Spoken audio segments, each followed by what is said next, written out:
You're back with the crossover with Marlon Jones and Armon Williams. All right, welcome back to Crossover. The Crossover with Marlon and Armon, KDUS 1060. Subscribe and follow us on our social media accounts on both our YouTube and our Facebook pages at The Crossover 1060. Once again, that's at The Crossover 1060. That's youtube.com/at The Crossover 1060, as well as Facebook.com/at The Crossover 1060. All right, as the Arizona Cardinals, they get ready to face off against the Los Angeles Rams in beautiful SoFi Stadium in Inglewood, California. This Sunday, they have perhaps an equally difficult opponent that they're facing right now, and that's their public relations or their image. I think their image within their team facilities. I don't know if you've been following this lately, but they're getting a lot of I guess bad notoriety. Really? Yeah, as regards to how they're perceived, not just amongst the rest of the league, but to also how they're looked at even within their own facilities by their employees and their staff. This recently came out from an article just a couple of days ago. This is from The Athletic. We've been using The Athletic a lot as a source, certainly this show. But they apparently they did a survey back in 2019.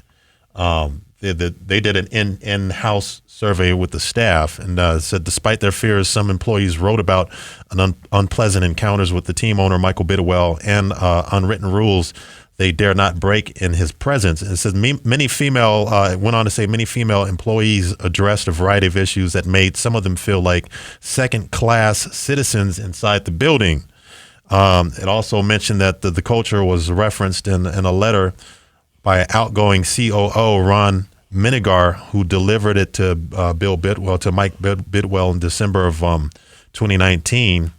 Said a majority of our employees, in the letter it says, a majority of our employees are working in fear, Minigar wrote, and ultimately no significant immediate changes were made from that original survey back in 2019. So the fast forward a few years, and then this stuff started to really come up. And the Athletic, they spoke to more than a dozen current and former employees with over 100 years of combined experience within the team, and most of the non-football side of the organization.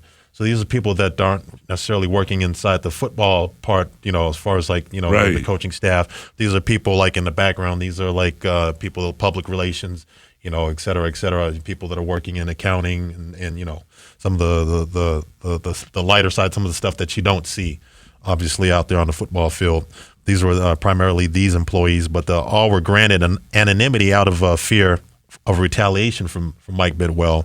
And said for years, organization existed without a robust HR department to issue complaints to. So they didn't have an HR department for a number of years. Said some Cardinals staffers looked to raise concerns about the workplace, said they didn't know where to turn. There was no dedicated HR director from 2008 until 2021. What? There was no HR director. You're talking about 13 years. How are they allowed to get away with that? And no fully staffed HR department until 2022. I have no idea. Your guess is as good as mine. How can you possibly think that you can get away with that? So they got what the Suns went through with Sarver, a small just scale. As bad, yeah, just possibly as bad, if not worse on some levels, because I don't know if the Suns had an HR department. I think the Suns did have an HR department. Yeah. During Robert Sarver's tenure with the as owner of the Phoenix Suns, whereas the Cardinals didn't have a PR department, or they didn't have an HR department, not a HR department from 2008 to 2021. Didn't hire them until 2022. That's crazy. So does the league get involved with this? I don't know. We're talking about we were talking a couple weeks ago about that mitigation case they're looking at, as far as it's brought up by Terry McDonough. Mm-hmm. Or Terry McDonough, and that he brought up in regards to the Cardinals, doing some nefarious stuff behind the scenes, as far as like with burner phones and communications with Steve Keim, not as he was possibly negotiating a contract with, at the time, David Johnson,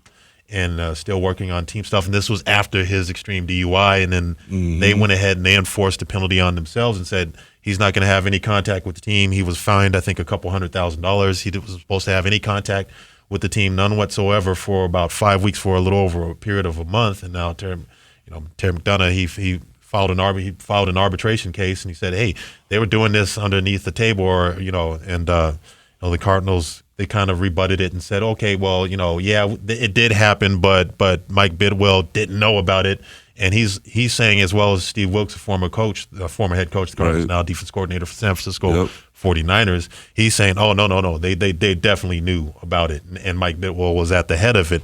But going back to this specific story, as far as like other employees within the organization, as I mentioned, it said that they didn't have an HR department till 2022. From 2008 till 2022 or 2021, that some employees worried that they raised concerns that they'd be let go quickly during that period of time if they raised questions about there not being an HR department. But it goes on, this article says, in February of 2021, the Cardinals sent out a press release touting the hiring of Kelly Jones as the chief people officer. This is 2021. So what? The chief people officer.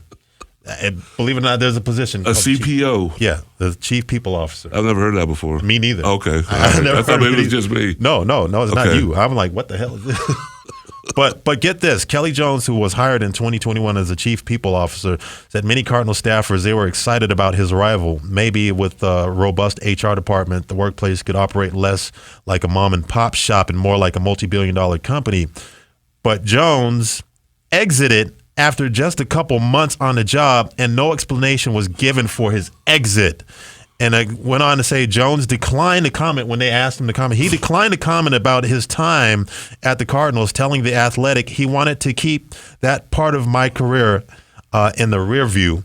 And then get this, his tenure with the team is not even listed on his LinkedIn profile. Wow. That's how bad that relationship was between this guy, Mr. Jones, no relation to Marlon. Yeah, exactly. Kelly Jones and the Arizona Cardinals. Well, it sounds like that at some point, Goodell and the league are going to have to intervene, investigate or something. And the Bidwells obviously they have to go. They got to get some new owner. Well, here's the problem though, that they've had that organization for about 90 years. Doesn't matter. 9 decades, almost 100 years they've had that. 100 years of futility under the Bidwell. So it's about time that they let that go. I mean, they had to do it with the Commanders and with Daniel Snyder, but he owned the team a hell of a lot less. Still, at the time. And the stuff that he did that you could not ignore that. Right. It reached the boiling point. Well, the stuff and this is possibly reaching a boiling point. They could lose draft picks over this burner phone thing. They could lose first round draft picks. Just with that alone. Yes. Just with that alone. But that might not be enough for the commissioner Roger Goodell to say, okay, it's time.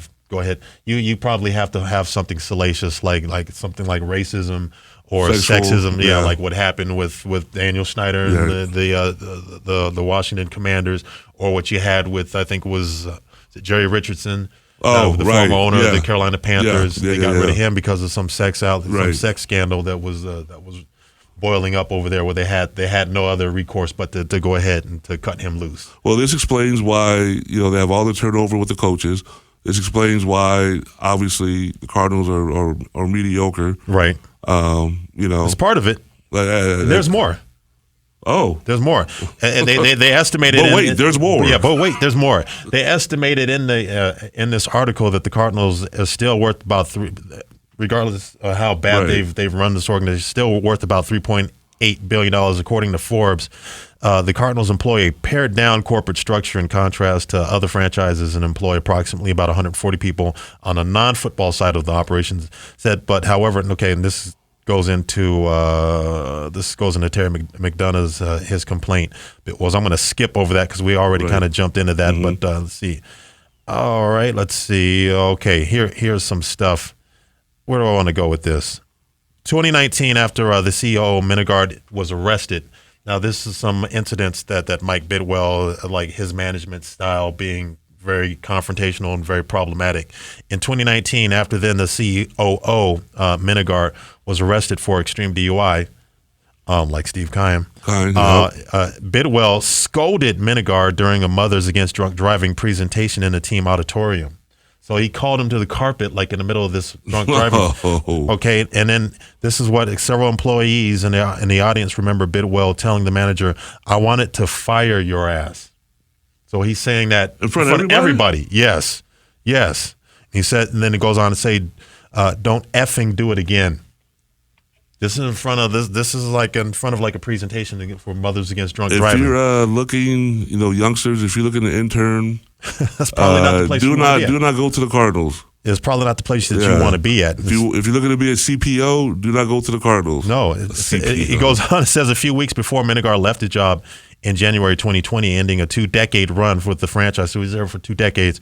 He delivered a 3-page letter to Bidwell that referenced employment, the employee survey.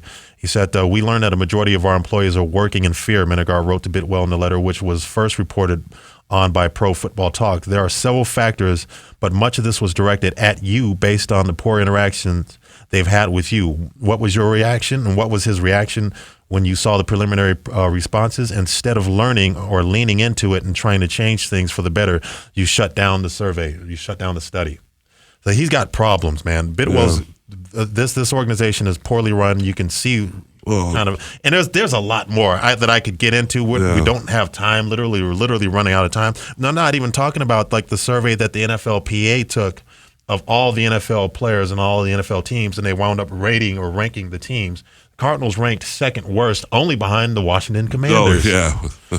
As far as their facilities. Yeah. As far as their facilities and their staff and some of the things that they do. They're the only team in the NFL, for instance, that they actually will deduct your paycheck if you go ahead and you get like a box dinner, a box lunch, like when you're like on the facility. That's crazy. It's insane. That's crazy. All right, coming up next, major professional sports franchises have another major professional sports franchise decided to cut its cord, and we'll tell you who that is next. You're tuning into The Crossover, KDUS 1060.